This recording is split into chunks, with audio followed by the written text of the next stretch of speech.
آداب، میں ابھی آپ لوگوں کے سامنے ہمارے مولانا الطاف حسین حیلی کی ایک مشہور نظم جس کا نام ہے مٹی کا دیا آپ کے سامنے رکھنا چاہتا ہوں۔ اس سے پہلے میں تھوڑا شاعر کا، نظم نگار کا تعارف کروانا چاہتا ہوں۔ الطاف حسین حیلی کا نام بہت اردو دنیا میں بہت مشہور ہے۔ ان کا نام خواجہ الطاف حسین حیلی ہے۔ وہ اردو کے نامور شاعر ہے، نقاد ہے۔ نقاد مینس تنقید نگار، کرٹک، سوانح نگار، بایوگرافی رائٹر، سب کچھ ہے۔ ان کی پیدائش 1837 عیسوی میں پانی پت میں ہوئی۔ ان کے بچپن میں ہی ان کے والد کا انتقال ہو گیا۔ بڑے بھائی امداد حسین نے حیلی کی پرورش کی، یعنی ان کی دیکھ بھال کی۔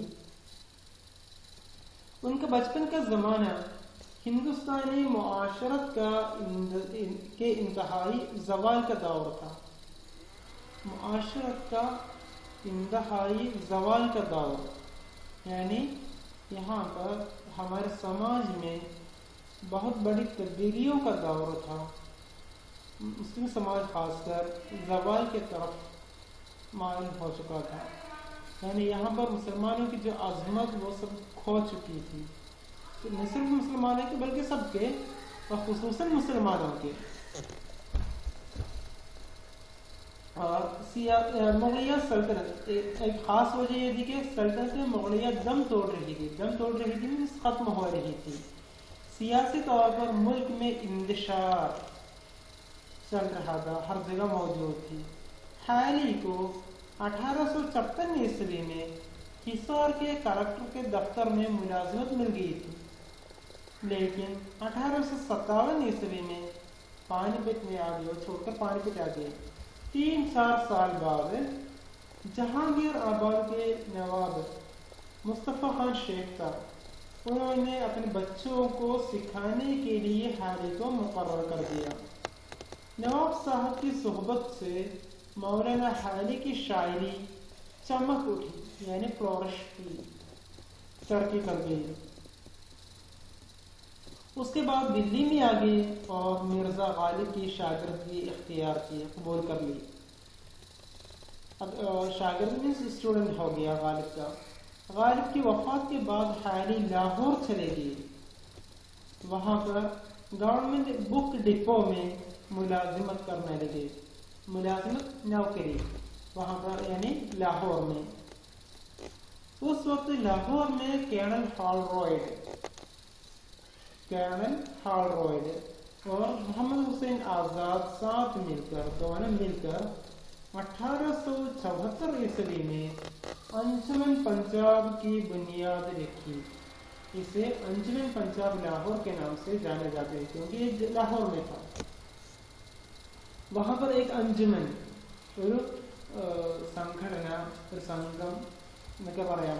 بنیاد رکھی، وہاں پر جس کے تحت، اس انجمن کے تحت موضوعاتی مشاعرے ہوتے تھے۔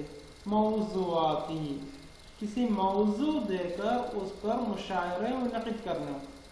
اس سے پہلے مصرع طرح کے ہوتے تھے۔ مصرع طرح کے مینس مصرع، ایک مشاعرے کے لیے ایک مصرع دیا جاتا تھا، اس مصرع کی مناسبت سے نظم تیار کر کے لاتے تھے لوگ اور اس کو مشاعرے میں پیش کرتے تھے۔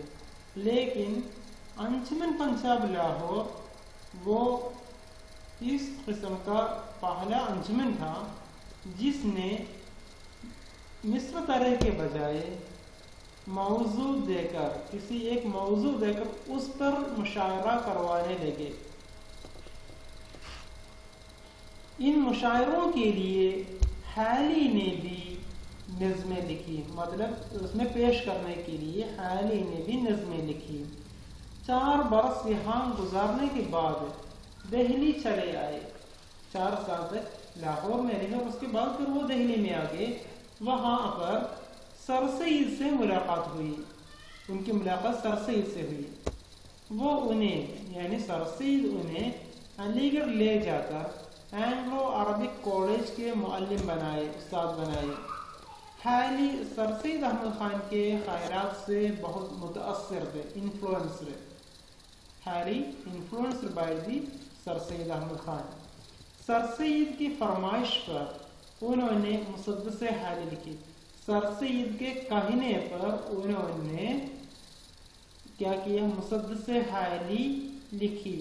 یہ مسدس حالی جس کا دوسرا نام مد و جزر الاسلام ہے، یہ حالی کی سب سے بہترین تصانیف میں سے ایک ہے. سر سید کے اصلاحی کاموں کی حمایت کی. حالی سر سید سے بہت متاثر تھے. انہوں نے سر سید کی جو اصلاحی کاموں کی، سماجی اصلاح کے لیے انہوں نے جو کام کیے تھے، جو قدم آگے بڑھائے تھے، اس کی حمایت کی، سپورٹ کی. انہوں نے ادب کو سماجی اصلاح کا بہترین ذریعہ مانا. حالی نہ صرف حالی بلکہ سر سید تحریک سے یا علی گڑھ تحریک سے جڑے ہوئے تمام ادیب، شعراء، جس میں سر سید احمد خان، مولانا محمد حسین آزاد، مولانا الطاف حسین حالی، ڈپٹی نذیر احمد، مولوی ذکا اللہ، اس طرح چند لوگ ہیں جو سر سید کے ہم اثر بھی ہے اور سر سید کا رفقا بھی ہے، دوست لوگ بھی ہے. یہ لوگ سر سید کے شبلی بھی ہے اس میں. اس طرح ان کے پانچ لوگوں کو ملا کر عناصر خمسہ بھی کہتے ہیں، اردو کے عناصر خمسہ بھی کہتے ہیں. ان لوگوں نے اردو ادب کے لیے بہت بڑی خدمات انجام دی ہے. اردو میں یہ جو اس تحریک کی وجہ سے بہت ساری تبدیلیاں آ گئی ہے.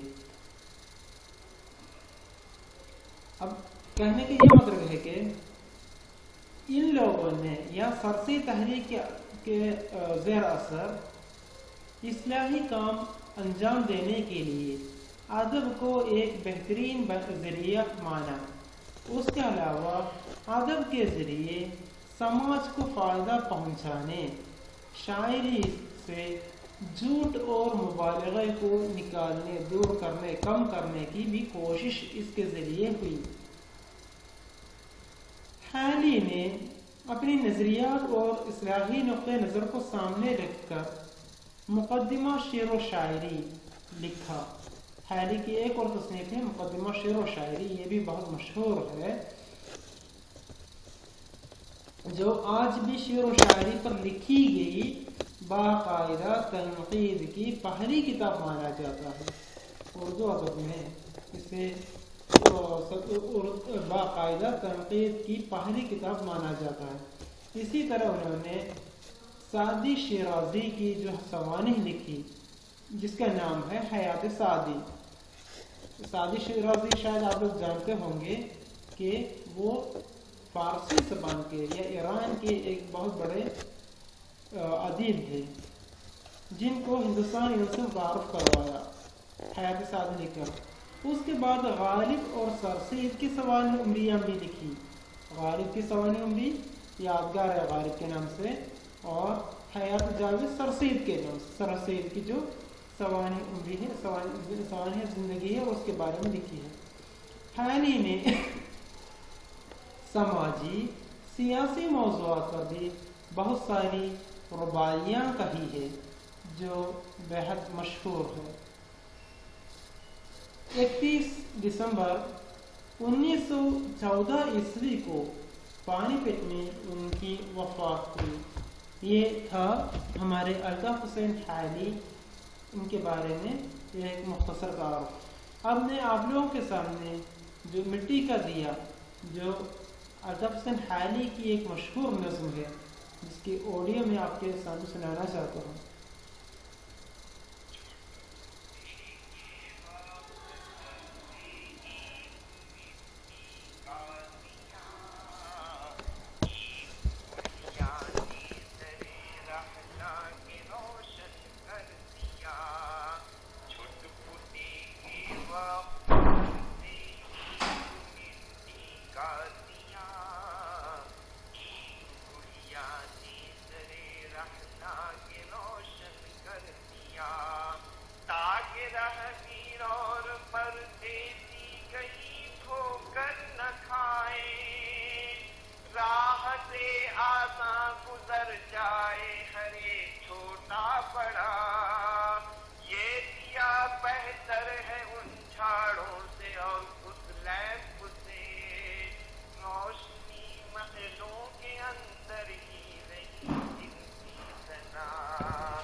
में हो रहनुमा मीनार है, सुरखरू आफाक में हो रहनुमा मीनार है, रोशनी से जिनकी मल्लाहों के बेड़े पार है, छुटपुटे के वक्त घर से एक मिट्टी का दिया, एक गुड़िया ने जरे रहना के रोशन कर दिया, छुटपुटे के वक्त घर से एक मिट्टी का दिया, एक गुड़िया ने जरे रहना के रोशन कर दिया।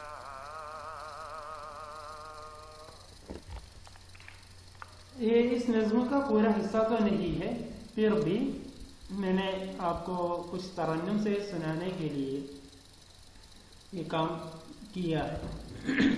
अब देखिए, इसकी तशरीह मैं आपके सामने पेश करना चाहता हूँ। बहुत आसान भी है और इसमें बहुत कुछ सोचने के लिए भी है। जुटपुटे के वक्त घर से एक मिट्टी का दिया। जुटपुटे के वक्त से मुराद शाम के वक्त। शाम के वक्त घर से एक मिट्टी का दिया, किसी घर से एक मिट्टी का दिया। मिट्टी का दिया മൺചിരാതെ മൺവിളക്ക്। എന്ത് ചെയ്തു നോക്കാം. एक बुढ़िया ने सरे रह ला के रोशन कर दिया।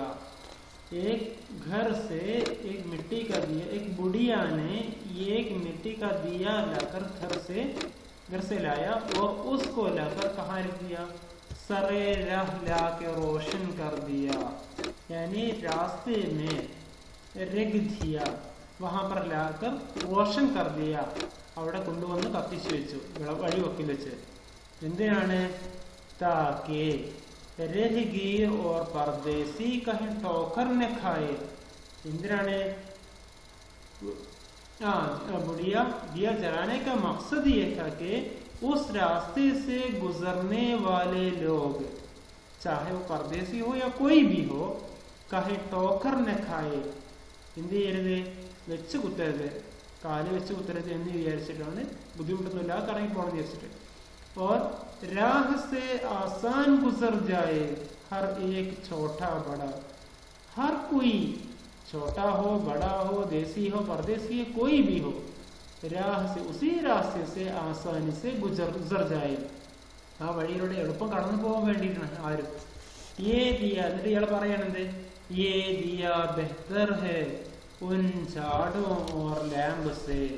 എന്താ പറയുക? शायर कहते हैं कि मेरे ख्याल में ये दिया महलों की खूबसूरती बढ़ाने के लिए जलाने वाले उम्दा उम्दा जाड़े और लैम्ब से बेहतर है. എന്താ പറഞ്ഞത്? ये दिया बेहतर है उन जाड़ों और लैम्ब से. जाड़ा लैम्ब ये सब क्या है? महलों के अंदर जलाए जाते हैं. हमारे महലുകളുടെ കൊട്ടാരങ്ങളുടെ അകത്ത് കത്തിച്ചു വെക്കുന്നതാണ്. എന്തിനാണ്? खूबसूरती बढ़ाने के लिए. പക്ഷേ ഇയാൾ കാണുന്ന കുഴപ്പം തരത്തിന് रोशनी महलों के अंदर ही रही जिनकी सदा. ये जो जाड़े है लैम्ब है, इस तरह की जो चिराग है, उम्दा चिराग है, इसकी रोशनी सिर्फ महलों के अंदर तक महदूद रही. അതിന്റെ വെളിച്ചം എന്ന് പറഞ്ഞാൽ എവിടെയുള്ളൂ? കൊട്ടാരത്തിനകത്ത് മാത്രം ഒതുങ്ങി. പക്ഷെ നമ്മുടെ മൺവിളക്കോ അതങ്ങനെയല്ല. അതുകൊണ്ട് ഇയാളെ പറയാണ്, കൊട്ടാരത്തിലെ ആൾക്കാരുടെ പറയണത്, घर निकल कर एक जरा महलों के बाहर देखिए. ओ महल के अंदर रहने वालों, अगर आप दुनिया की हकीकत से वाकिफ होना चाहते हैं, मतलब सत्य മനസ്സിലാക്കാൻ ആഗ്രഹിക്കുന്നുണ്ടെങ്കിൽ जरा इन महलों के बाहर भी आकर देख लीजिए. ये महल പുറത്തുനിന്ന് വന്നിട്ട് നോക്കി. घर निकल कर एक जरा महलों के बाहर देखिए, तब आपको मालूम होगा बाहर क्या है. हे अंधेरा गुप्तरो दीवार छाया हुआ. और तब आपको मालूम होगा कि बाहर हर जगह अंधेरा छाया हुआ है, ഇരുട്ട് മൂടിക്കിടക്കുകയാണ് എന്നുള്ളത് നിങ്ങൾക്ക് അന്നേരം മനസ്സിലാകും. സുർഖറു ആഫാഖ് മേ വോ റഹ്നുമാ മീനാർ है. എന്നിട്ട് ഇയാൾ നമ്മൾ മിട്ടിക്കാതിയെ കുറിച്ചുള്ള ഇങ്ങനെ പറയാണ്. എന്താണ്? सुरखरू आफाक में, शाम के वक्त या रात होने पर सूरज डूब जाने पर ये मिट्टी का दिया वो किस तरह काम करता है, सुरखरू आफाक में वो रहनुमा मीनार है, रहनुमा रास्ता दिखाने वाला मीनार की तरह काम करता है ये मिट्टी का दिया. ഈ വിളക്ക് എന്ന് പറഞ്ഞാൽ അത് ഒരു എന്താണ്, വഴി കാണിക്കുന്ന മുനാരം പോലെയാണ് രാത്രിയായാൽ. റോഷിനി സേ ജിൻകി മല്ലാഹോ കെ ബേഡെ പാർ ഹെ, ഇങ്ങനെയുള്ള മുനാരമാണ്. ജിൻകി ജിൻപർ റോഷ്നി ഹോത്തി ഹെ ഉസ് റോഷ്നി സേ മല്ലാഹോ കെ ബീഡെ പാർ ഹെ, കപ്പിത്താന്മാരുടെ, കടലിലെ കപ്പിത്താന്മാർക്ക് പോലും മത്സ്യം പിടിക്കുന്ന ആളുകൾക്ക് പോലും എന്ത് ചെയ്യാണ്, അവർക്ക് ദിശ അറിയുവാനുള്ള, കരയറിയുവാനുള്ള ഒരു വഴികാട്ടിയായിട്ടാണ് നമ്മളുടെ ഈ രഹനുമാ മീനാറായിട്ടാണ്. അതുപോലെയാണ് നമ്മുടെ ആര് വർത്തിക്കുന്നത്, ഈ മിട്ടിക്കാതിയ. അതാണ് ഇതിന്റെ പ്രാധാന്യം. അടുത്ത് പറയുന്നു,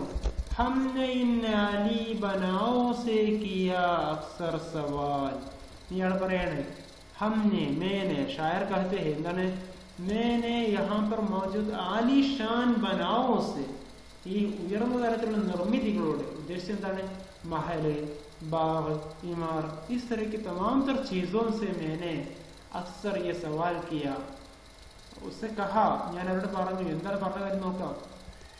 ആഷികാര ജിൻസെ ഉൻകെ ബാനിയോ കാ ഹേ ജലാൽ, ഇനി നിർമ്മിതികളെ കുറിച്ച് കുറച്ച് പുകഴ്ത്തി പറയാം, കുറച്ച് കാര്യങ്ങൾ പറയാണ്. എന്താണ്, ആഷികാര നിങ്ങളുടെ സാഹിർ ഹേ कि आपको बनाने वाले के इन चीज़ों को बनाने वाले को इसकी तामीर से, इसके बनाने से उनकी जाहो जलाल अजमत जरूर हासिल हुई है.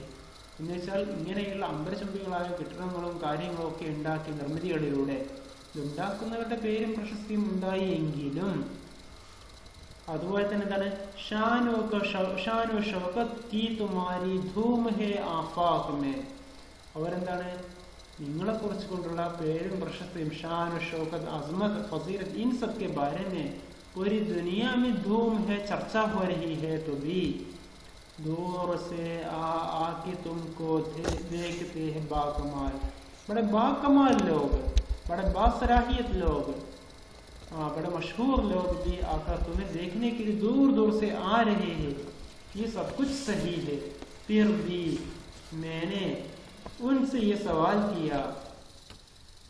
क्या सवाल है, कौम को इस शान और शौकत से तुम्हारी क्या मिला, तुम्हारी इस शान और शौकत से हमारे कौम को, समाज को, लोगों को क्या मिला, ये मैंने उनसे सवाल किया. എന്താ ചോദിച്ചത്, നിങ്ങളുടെ ഈ പേരും പ്രശസ്തി കൊണ്ട്, നിങ്ങളുടെ ഈ ഒരു മഹാത്മ്യം കൊണ്ട് സമുദായത്തിന് എന്ത് കിട്ടി, സമൂഹത്തിന് എന്ത് കിട്ടി, രാജ്യത്തിന് എന്ത് കിട്ടിയെന്ന്, എന്ത് നേട്ടം ഉണ്ടായിരുന്നു. ദോ ജവാബ് ഉസ്കാ അഗർ വ്യക്തി ഹോ യാ റായി മുഖാൽ, ഞാൻ അവരോട് ചോദിച്ചു, ഞാൻ പറഞ്ഞു, എന്ത്, ദോ ജവാബ്, ജവാബ് ദോ മുझे, अगर व्यक्ति हो राय मुकाल, अगर आपके पास कोई राय हो या आपके पास लॉजिकली अगर कुछ आपसे कहना चाहते हो तो कह दो, अगर आपके पास कोई जवाब दो मुनासिब तो मुझे कह दो. അപ്പോ ആ സമയത്ത് എന്ത് സംഭവിച്ചു നോക്ക്, സർ നിഗോ ഹോക്കർ വോ സബ് ബോലി സുബാൻ ഹാൽ സെ, സർ നിഗോ ഹോക്കർ, തല കുരിച്ചു അവര്, എന്നിട്ടോ സബ് ബോലിയും എല്ലാം പറയാൻ തുടങ്ങി. എന്ത്, ഈ എല്ലാം എന്താ പറഞ്ഞത്, സബാൻ ഹാൽ സെ, അവരവരുടെ നാവുകൊണ്ട് എല്ലാം പറയാൻ തുടങ്ങി. എന്താണ്, ഹോ സക ഹംസേ ന കുച്ച് ഇൻഫിയാൽ ഇൻഫിയാൽ, हमसे कुछ करने के लिए नहीं हो सका, हम कुछ कर नहीं सका, ഞങ്ങളോടൊന്നും സാധിക്കൂല, ഞങ്ങളോടൊന്നും സാധിച്ചില്ല എന്നിവരൊക്കെ വേവലാതിപ്പെട്ട് പറയാൻ തുടങ്ങി. എല്ലാവരും ഇവരോടൊന്നും ചെയ്യാൻ പറ്റാത്തതിൽ ഇവർക്ക് എന്ത് ചെയ്തു, തലകുനിക്കാൻ തുടങ്ങി. അങ്ങനെ എന്ത് പറഞ്ഞു നോക്കാം. बानियों ने था बनाया इसलिए गोया हमें, बानियों ने बनाया था हमें, बानियों ने बनाया था, ഞങ്ങളെയൊക്കെ ഉണ്ടാക്കുന്ന ആൾക്കാർ ഉണ്ടാക്കി പോയി. इसलिए गोया हमें, അതുകൊണ്ട് തന്നെ ഞങ്ങൾ ने बनाने वाले लोग तो हम बना दिया, लेकिन എന്താ പറയുന്നത്, हमको जब देखे खलफ असलाफ को रोया करे, हमको जब देखे, നമ്മളെ കണ്ടിട്ട്, خلف اسلاف رویا کریں. اسلاف کے ہمارے بزرگ لوگوں کو بھی ആൻസു ആ സക്തെ ഹെ ജരൂർ. നമ്മളെ കണ്ടിട്ട് നമ്മുടെ പൂർവികർക്ക് പോലും നമുക്ക് കണ്ണീര് സങ്കടമൊക്കെ വരുന്നുണ്ടാകും. പക്ഷെ എന്നാലും ഇനി അടുത്ത് പറയുന്നു, ഷൗഖ് സേ ഉസ്നെ ബനായ മഖ്ബറ ഏക് ശാൻദാർ. ഇവിടെ ഞാൻ സിംബോളിക്കലായിട്ട് കുറച്ച് ആളുകളെ കുറിച്ച് പറയുകയാണ്. പക്ഷെ എന്ത് ചെയ്യുന്നില്ല, അവരുടെ പേരെടുക്കുന്നില്ല എങ്കിലും നമുക്ക് മനസ്സിലാകും ആരാണ് എന്താണെന്നുള്ളത്. ഷൗഖ് സേ ഉസ്നെ ബനായ, उसने शौक से बनाया मकबरा एक शानदार मकबरा बनाया. ഇതാരെ കുറിച്ചുകൊണ്ടാണ്? നമ്മുടെ ഷാജഹാനെ കുറിച്ചുകൊണ്ടാണ്. ഷാജഹാൻ ചക്രവർത്തിയെ കുറിച്ചുകൊണ്ടാണ് പറയുന്നത്. ഉനോനെ ഷൗഖ് സെ एक बड़ा मकबरा कायम किया. അയാൾ വലിയൊരു മക്ബറ ഉണ്ടാക്കി, ഷാൻദാർ ഉംദ. എന്നിട്ടോ और छोड़ा उसने एक ईवान आली यादगार. അദ്ദേഹം ഒരു വലിയ ചോട ഉസ്നെ ഈവാൻ ആലി യാദ്ഗാർ, ഒരു വലിയൊരു കൊട്ടാരവും അദ്ദേഹം ഒരു ഇവിടെ വെച്ചിട്ടാണ് ഇവിടെ പോയിട്ടുള്ളത്. ഏതാണിത്? താജ്മഹലിനെ കുറിച്ചുകൊണ്ടാണ് പറയുന്നത്. ആർക്ക് വേണ്ടി നിർമ്മിച്ചതാണ്? മുംതാസ് മഹലിന് വേണ്ടിയിട്ട് നിർമ്മിച്ചിട്ടുള്ളതാണ്. അവരുടെ പേരും പ്രശസ്തി അതുപോലെ ഉണ്ടായി എന്നുണ്ട് എങ്കിലും ആ താജ്മഹൽ ഉണ്ടാക്കിയ ആള് ഷാജഹാനാണ് എന്ന് ജനം ഓർക്കുന്നുണ്ട് എങ്കിലും എന്തില്ല, ജനങ്ങൾക്ക് എന്ത് ഉപകാരം ഉണ്ടായിരുന്നാണ് ഇയാളുടെ ചോദ്യം. ഏക്കിനെ അതുപോലെ വേറൊരാളാണ്. അയാളാരാണ്? Duniya K പൗധെ bag may അപ്നെ ലഗായെ. ഉन्होंने दुनिया भर के जो पेड़ पौधे उसको लाकर अपने एक नया बाग बना लिया. അയാള് വിവിധ സ്ഥലങ്ങളിൽ നിന്നും ലോകത്തെ വിവിധ ഭാഗങ്ങളിൽ നിന്നും തോട്ടം പൂക്കളും ചെടികളും ഇതൊക്കെ കൊണ്ടുവന്നിട്ട് തോട്ടം പിടിപ്പിച്ചു. ഏക്കിനെ ചോടേ ദഫീനെ സീം വസഖ് ബേഷ്മാർ. മറ്റൊരാള് അയാളെന്താണ് ചെയ്തത്? അയാൾ ഇവിടെ ചോട് കർ ചലേഗി ദഫീനെ ദഫൻ കർ ദിയാ ഗയ. എന്തിനെ? സീം വസർ के बेशुमार यहाँ पर बहुत सारे जर सोने चांदी छोड़कर चले गए. അയാൾ ഇവിടെ കുറെ സ്വർണവും വെള്ളിയും മറ്റും ഇഷ്ടം പോലെ സമ്പത്ത് ഉണ്ടാക്കി വെച്ചിട്ട് പോയി. കാര്യം എന്തെങ്കിലും ഉണ്ടായോ? ഏക് മുഹിബ്ബെ ഖൗമിനെ. ഇങ്ങനെയൊക്കെയാണ് പലരും നമ്മുടെ പൂർത്തീകരിച്ചതിൽ അവരുടെ ഈ കാഴ്ചകളൊക്കെ കാണുമ്പോൾ അവരുടെ പ്രവർത്തനങ്ങൾ കാണുമ്പോൾ നമുക്ക് കരച്ചിൽ വരുമെന്നാണ് പറഞ്ഞത്. ഹംകു ജബ് ദേഖേം ഖലഫ് അസ്ലാഫ് കോ രോയാ കരേ. നമ്മൾ നമ്മുടെ പൂർവികരെ കാണുമ്പോൾ നമുക്ക് കരച്ചിൽ വരും. അത് ഇതാണ് കാര്യം. അവരിങ്ങനെയൊക്കെ ചെയ്തു വെച്ചിട്ടുള്ളൂ, എന്ത് ചെയ്തിട്ടില്ല, വേണ്ടത് ചെയ്തിട്ടില്ല. അത് നോക്കുക. അതിൻ്റെ അടുത്ത് ഏക് മുഹിബ്ബെ ഖൗമിനി അപ്നെ മുബാറക് ഹാത്ത് സേ. ഇയാളവിടെ ഒരു ഉദാഹരണം പറയാണ്, ഒരാളെ എടുത്തോട്ട് കാണിക്കാണ്. ആരെയാണ്? ഒരു മുഹിബ്ബെ ഖൗം, സമുദായ സ്നേഹിയായിട്ട് രാജ്യസ്നേഹിയായിട്ട് പരിചയപ്പെടുന്ന ആരെയാണ്? അപ്പനെ മുബാറക് ഹാത്ത്. അയാളത്തിന്റെ തൃക്കൈകൾ കൊണ്ട് അപ്പനെ ജസ്റ്റ് മുബാറക്സ് അവരവരുടെ കൈകൾ കൊണ്ട് എന്തുണ്ടാക്കി? ഖൗം കി താലീം കി ബുനിയാദ് ഡാലി ഉസ്തവാർ. അയാള് സമാജ് കി താലീം കി ബുനിയാദ് കോ ഉസ്തവാർ കർ ദിയ, മസ്ബൂത്ത് കർ ദിയ. അയാൾ നമ്മുടെ രാജ്യത്തിന്റെ വിദ്യാഭ്യാസ വ്യവസ്ഥിതീയ സിസ്റ്റത്തിനെ അയാൾ മസ്ബൂത്താക്കി, സ്ട്രോങ് ആക്കി, എല്ലാവർക്കും വിദ്യാസമ്പന്നനാക്കാൻ വേണ്ടി അദ്ദേഹം ശ്രമിച്ചു. അപ്പൊ ഇതാരാണ്? സർ സയ്യിദ് അഹമ്മദ് ഖാനെ കുറിച്ചുകൊണ്ടാണ് ഇവിടെ പറഞ്ഞിരിക്കുന്നത്. അയാൾ എന്ത് ചെയ്തു? ആംഗ്ലോ ഓറിയന്റൽ കോളേജ് സ്ഥാപിച്ചു. അതിലൂടെ ധാരാളം പേർക്ക് വിദ്യാഭ്യാസം കിട്ടി. ഇന്നത് 10,000-കണക്കിന് കുട്ടികൾ പഠിക്കുന്ന ഇന്ത്യയിൽ അറിയപ്പെട്ട ഒരു സ്ഥാപനമായിട്ട് അലിഗഡ് മുസ്ലിം യൂണിവേഴ്സിറ്റി ആയത് മാറിക്കഴിഞ്ഞു. എന്നിട്ട് പറയാണ്, ഹോഗി ആലം മേ കഹോ സർ സബ്സി പിച്ലി മുറാദ്. നമ്മളുടെ കഴിഞ്ഞുപോയ ഈ ആളുകളുടെയൊക്കെ, ഇത് നിർമ്മിക്കുന്ന ഈ ആളുകളുടെയൊക്കെ അവരുടെ ഉദ്ദേശങ്ങൾ എന്തൊക്കെ ഈ ഒരു സ്ഥാപനത്തിലൂടെ മാത്രം പച്ചപിടിക്കുമോ, പൂർത്തിയാവുമോ? ഹോഗി ആലം മേ കഹോ, കഹോ ആലം മേ സെ ഹോഗി സർ സബ്സ് പിച്ലി മുറാദ്. നമ്മളുടെ ഇതിന് പിന്നിൽ, ഇതിനെ നിർമ്മിച്ചതിന് പിന്നിലുണ്ടായിരുന്ന ലക്ഷ്യങ്ങളൊക്കെ പൂർത്തീകരിക്കപ്പെടുമോ, സഫലമാകുമോ?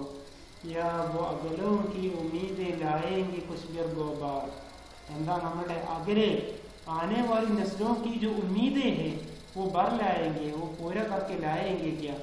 നമ്മുടെ വരും തലമുറകളുടെ ആവശ്യങ്ങളൊക്കെ പൂർത്തീകരിക്കാൻ ഉതകുന്നതാകുമോ നമ്മളുടെ ഈ ഒരു സ്ഥാപനം? അടുത്ത് പറയുന്നു, സർ എന്ത് തന്നെയായാലും ഈ ഒരു സ്ഥാപനം എങ്ങനെ പോകും? ചഷ്മയെ സർ ജിയോ ഹെ. ജ എന്നുള്ള അക്ഷരം എന്തായി മാറും? മലയാളത്തിൽ വരുമ്പോൾ യ എന്നായി മാറും. അപ്പൊ ഇവിടെ നോക്കാം, ചഷ്മയെ, ചഷ്മ എന്ന് പറഞ്ഞാൽ നദി, അരുവി എന്നുള്ളതാണ്. ചഷ്മയെ സർ ജിയോ ഹെ. ജിയോ എന്നുള്ള യു ആയി മാറുമല്ലോ. അപ്പൊ എന്തായി? ചഷ്മയെ സരയു ഹെ. സരയു നദിയാണ് ഇത്. അതുപോലെയാണ് നമ്മുടെ വിദ്യാഭ്യാസ സ്ഥാപനം. ജോ ബഹ്താ രഹേഗാ യാ വഹി, ये जो इदारा है वो हमेशा के लिए बहता ही रहेगा. یعنی اس تعلیمی ادارے سے لوگ ചിറാഗ് ജരാതെ ചലیں ഗെ. ഇങ്ങനെ എന്ന് വെച്ചാൽ ജനങ്ങൾ വിദ്യ അഭ്യസിച്ചുകൊണ്ടേയിരിക്കും, അതിൻ്റെ തുടർച്ച ഉണ്ടായിക്കൊണ്ടേയിരിക്കും. സബ് ഉത്തർ ജായേംഗെ ചढ़ चढ़ नदियाँ बरसात की, तमाम तर लोग यहाँ पर आ जाएंगे. ഇങ്ങനെയാണ് ആരൊക്കെ? ബർസാത്ത് की നദിയാ ചढ़ चढ़ कर सब उतर जाएंगे. കുറ്റം പറയുന്നവർക്ക് ഇഷ്ടം പോലെ ഉണ്ടാകാം, പക്ഷെ ഇവരൊക്കെ ഏതുപോലെയാണ്?